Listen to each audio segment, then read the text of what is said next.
everybody, welcome to my channel. Thank you for clicking on this video. I wanted to talk about a couple things that I've realized or noticed since I've started my ADF journey, and these are some things that I already kind of knew before that were maybe going on and I just didn't really process it. So I hope you learn a couple things or maybe relate to some of these things. You know, let me know in the comments. I love reading everybody's comments actually since I've posted my first ADF video. So if you want to check that out, I have a first get ready with me and talk about ADF, where I kind of talk about what all I do and what ADF is and all that. So if you like these fasting videos, let me know. I wanted to start this with the first one, which is the biggest one for me really, is that my mind is so powerful. My mind, our minds, all of our minds.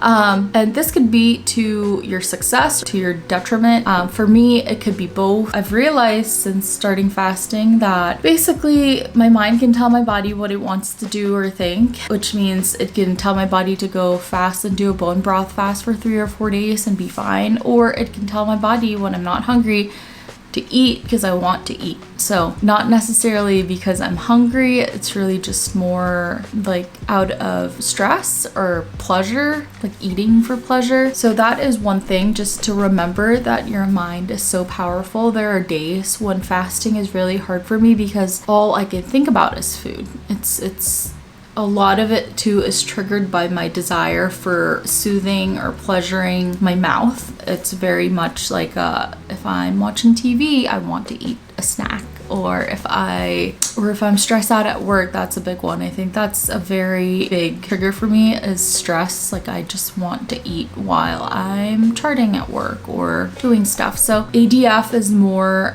mind power than it is anything. It's very much mind and willpower and not so much biological. There's not a lot of days where I'm actually hungry. I actually feel I know I feel a lot better when I'm fasted, but in that moment of when you're eating something, I also feel a lot of pleasure. So it's just good to remember that your mind can tell your body a lot of things. The second one is that it's made me think a lot about my relationship with food. This is kind of connected to the first one, which is how my mind is basically strong, telling me what I should feel or how I should feel as far as food goes. I've realized that I have a very unhealthy relationship with food, and I know this stems a lot from childhood, and I guess mine is more cultural too. You know, in Asia, or at least in the Philippines, food is a big part of our culture. Basically, food was there when we grieve. Food is there when we're happy, when we celebrate. Food is used as a reward. Food is used as a reward after a punishment. So it's very much like everything was a treat, any kind of food was a treat. You know, it was when we were home from school, we would get a snack before dinner, or when you were home from school all day, you would have different times where you would have snacks throughout the day, and it was just more out of boredom, right? I was just watching TV and I felt like I needed a snack, so we would get snacks. My relationship with food is very much driven from how I feel when I'm stressed out. Like I said, the one thing that can soothe me instantly is food.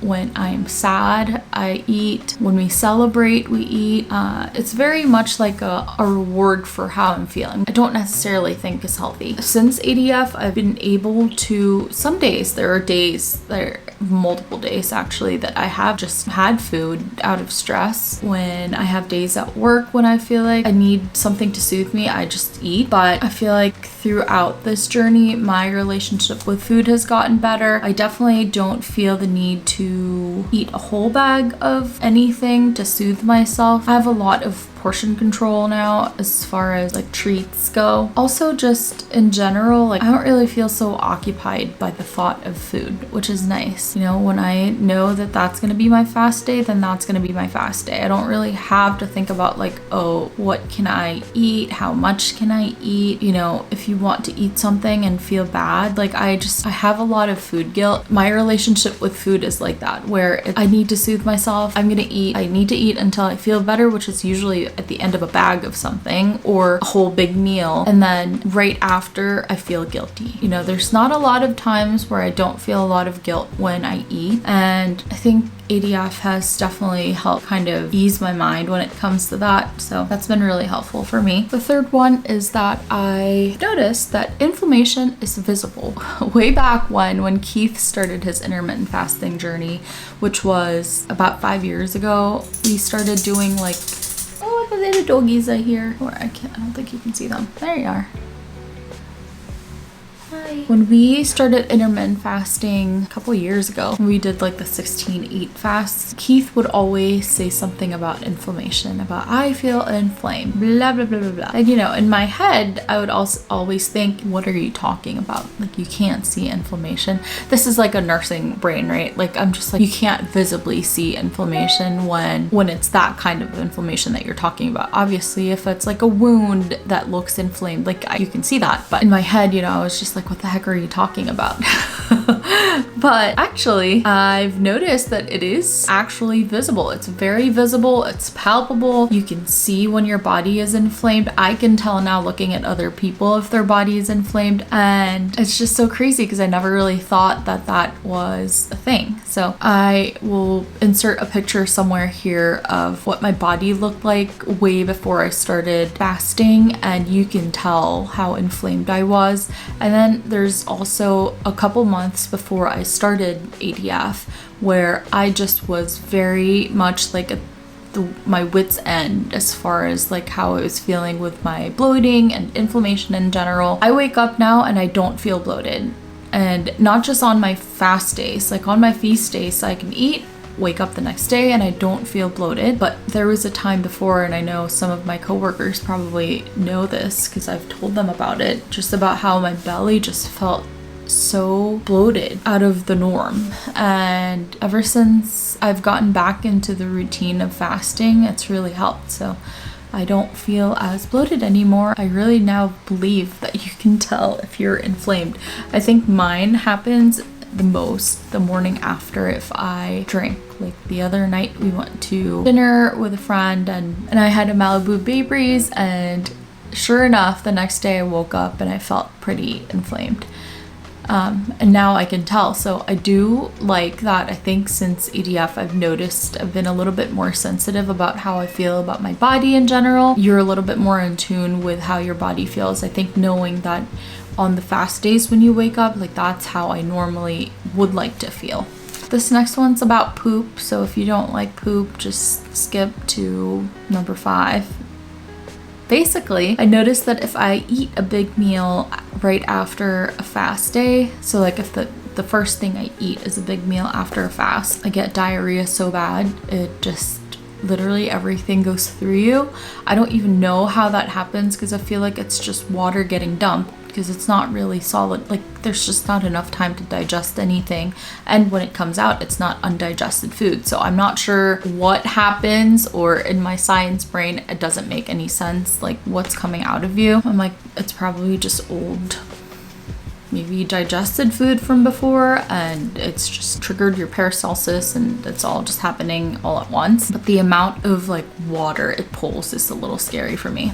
Although I do also like it because it makes me feel lighter. Like it just makes me feel like more clean, I guess. But if you are, say the other week, right, we went to a graduation party. It was like right after a fast day, and we had fogo de chao, which, for if you guys aren't in America, it's a Brazilian steakhouse where you can eat all you can, and it's like random meats and a sidebar and stuff. And sure enough, after that meal, it just had to go to Starbucks and do my business.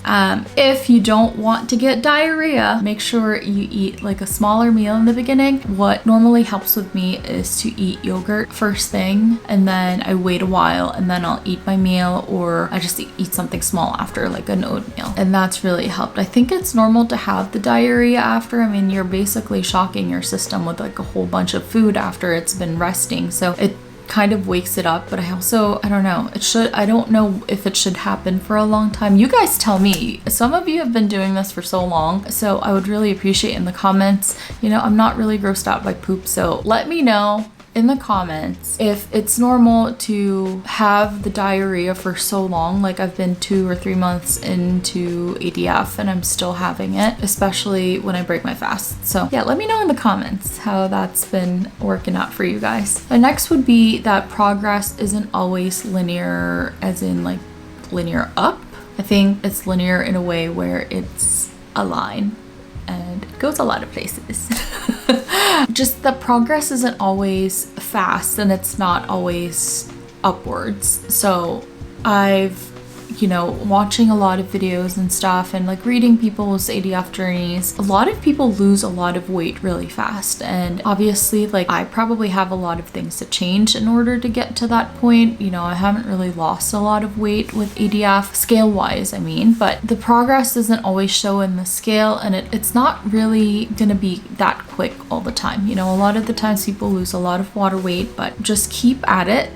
I think my only saving grace is knowing that it is doing something good for my body as far as other things besides weight loss, inflammation, cell regeneration, autophagy, just all of that in general, helping with insulin resistance. So to me, that's my saving grace. I think about it where I am doing it because of all of that, plus I want to lose the weight. So that's really been helping as far as like soothing my mind.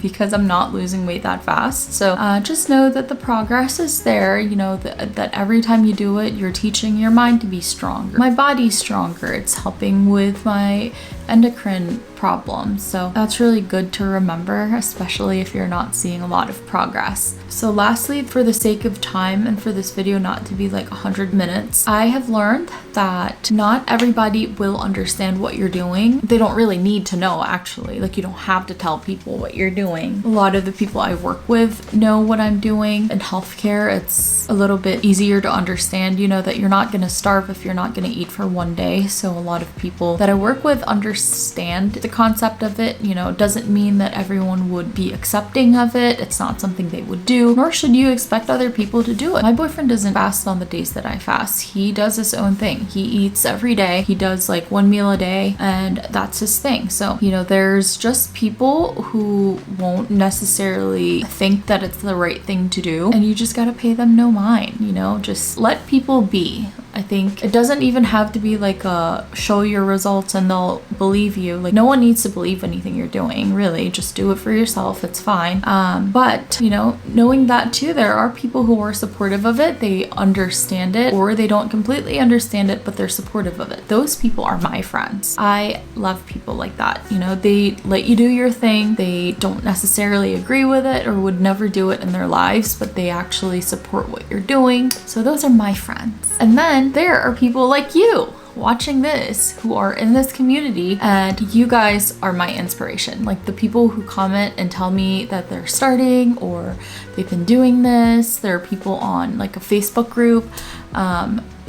Those people are the ones that inspire me. I love watching and reading comments and posts by people who are in this community. It's just so refreshing to know that these kinds of people exist. I'm just making videos, there's a lot of people who've been doing this thing for years and not making videos about it. So I just feel like I'm just the voice for it, really. I'm like a guinea pig. There's dog hair everywhere. Okay, but yeah, that is all I have for you guys. I hope you enjoyed this video. I might keep making videos like this. There's a lot of different ideas, or if you have any ideas or questions that you want me to answer in a video format, let me know in the comments. I really do understand the curiosity behind it, and also just like when people already are going through the journey, just even having something new to watch about it. I like to have something to watch just especially on my fast days. That's like one way to get through a fast, is to see other people's experiences or hear about them and get motivated to just keep going at it and then not eat until tomorrow. So if it's a fast day for you, good luck. And if it is a feast day, have fun. Don't worry about it too much. Don't sweat it. I will see you guys in the next video. I hope you enjoyed this one, or at least learned something from it. And I'll see you guys in the next one.